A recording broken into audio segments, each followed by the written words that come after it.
Welcome. My name is Tim Jones with foreclosure.com. I want to introduce our guest today, real estate broker, Mark Gilbo. Mark, it's a pleasure to have you back on.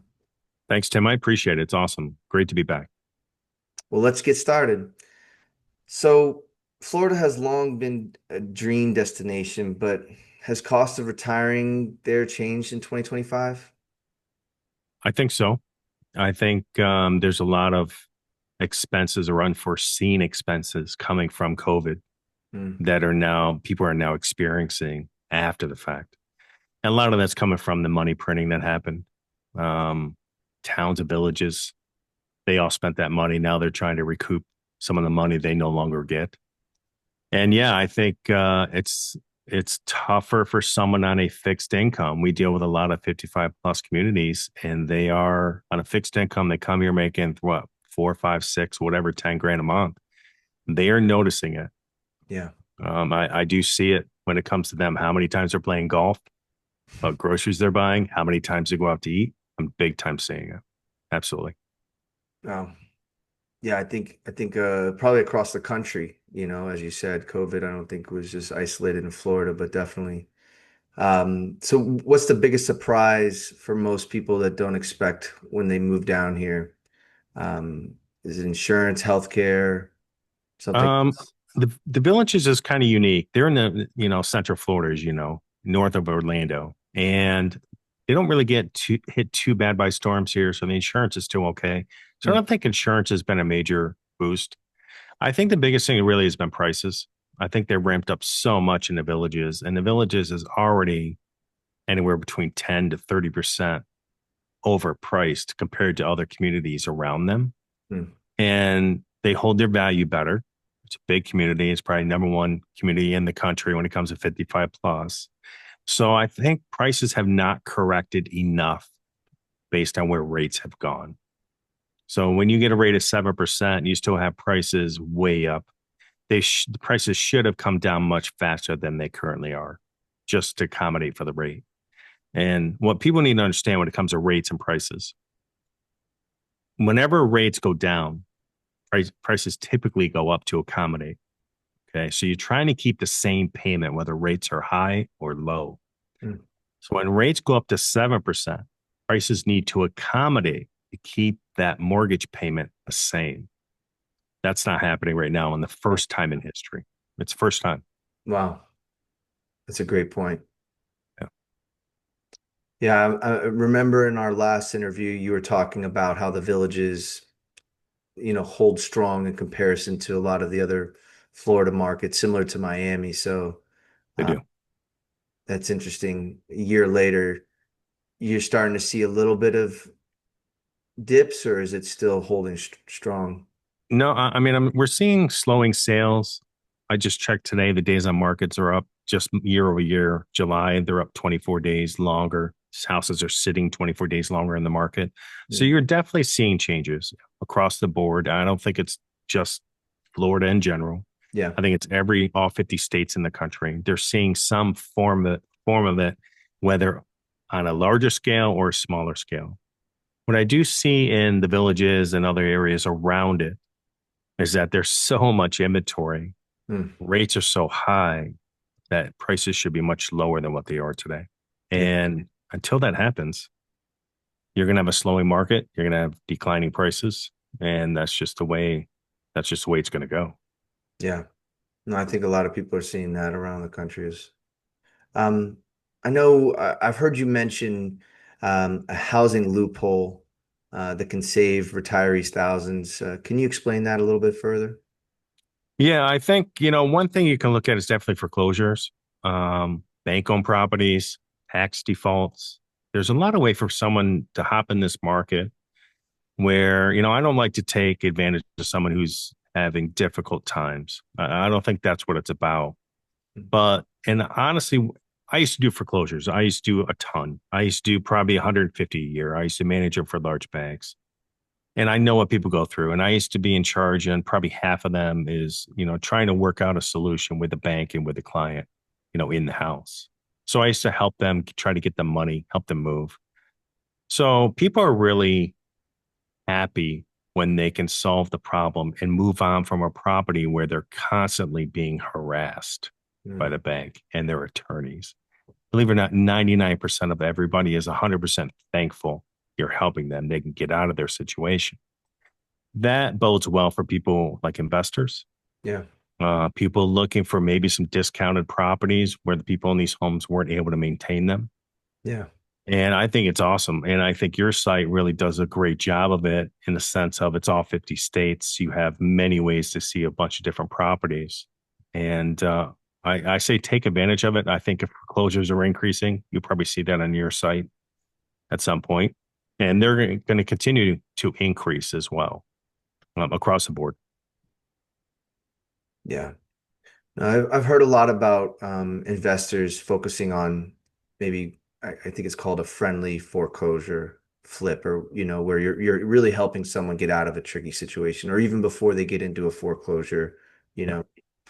Uh, If you can help take over their payments, subject to is big in Florida, mm, where you take over their mortgage. In some states, that's hard to do. Like New York, they stop all that. You can't do it. It's tough. But yeah, there's ways to help people out if you can get the biggest thing people have, the biggest problem, they don't have the money to move. yeah, You're going to need first, last, and security deposit, and they don't have it. If you can solve that problem for them, they're more than happy to leave where they are, yeah. typically. Okay. Cash flow is king, right? So I feel like that's dealing with not just people but businesses everywhere, I mean, especially nowadays, seems like things have slowed down in a lot of different sectors. So um, Yeah. I think, Yeah. I'm more worried about the economy than I am real estate. interesting. And I want to say really worried, because it's way above our pay grade, right? And there's a bunch of people that are manipulating the economy Yeah, and they're all trying to benefit from it. And they're probably all loosely connected, yet at the same time, they don't want to come out at the bottom.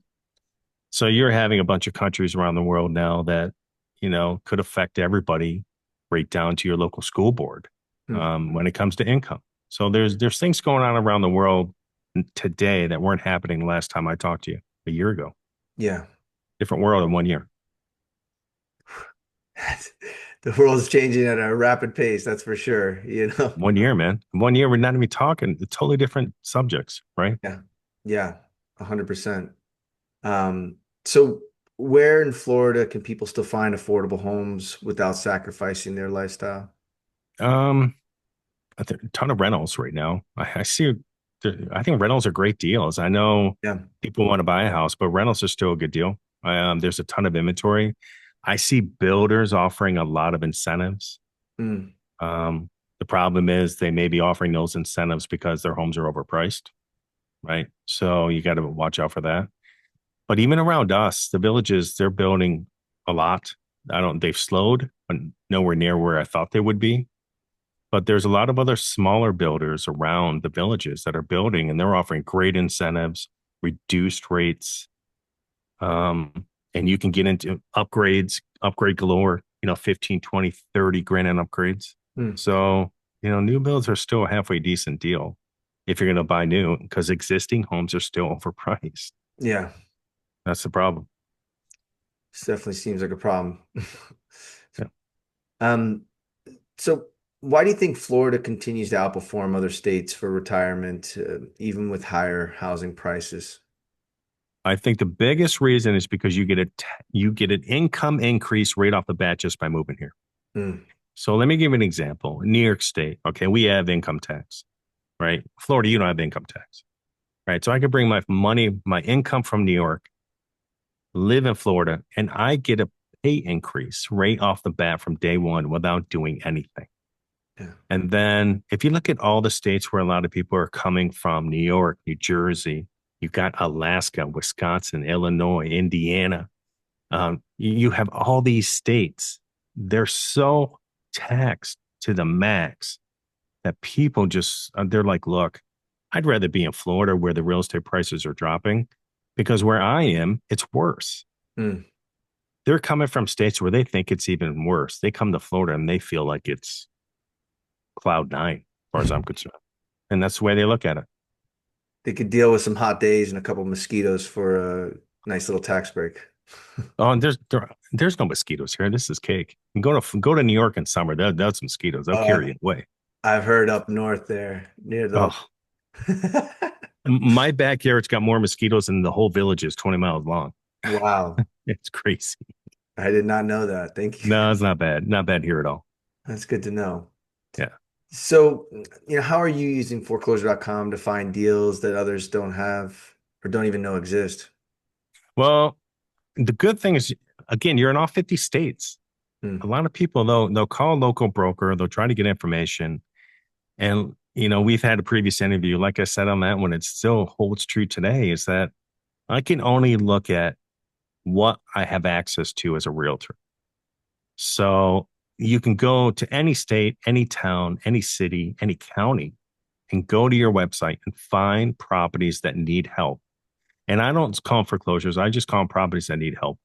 Yeah. And where you can find deals, but potentially send them a letter, try to reach out to them, get a phone number, skip trace them, try to find information on them, and then try to help that person out. And just keep an eye on the property because eventually, at some point in time, it is going to go in foreclosure, um, tax auction. It's going to go somewhere at some point. Hmm. Just keep an eye on it, and hopefully, you can pick it up before it gets to that point. Yeah. Hopefully help Yeah. someone get out of a tricky situation as well. Yeah, it's tough. It's not easy. It's I not know. easy getting out of foreclosure. Well, Mark, thank you so much for your perspective. We always appreciate your time. That's all the time we have for today. But if anyone's, has questions about the Central Florida market or even New York, how can they get in touch with you? They go to my website, gilborealty.com. Go on Okay. there. I have a bunch of information on there for closures as well, and we'll be putting your information up there as well. Then go to your website and look even deeper into the foreclosure market. Hmm. And I'll be happy to help them. We help anybody in Central Florida from the villages and also outside of it, about a half hour to an hour away. So they can call me anytime. Okay. Okay, great. We'll make sure to add a link at the bottom of this video in the description. Um, Awesome. if you found this video helpful, please like and subscribe to our channel. Don't forget to sign up for our free foreclosure email alerts. Until next time, I'm Tim Jones with foreclosure.com, and thank you for joining us today.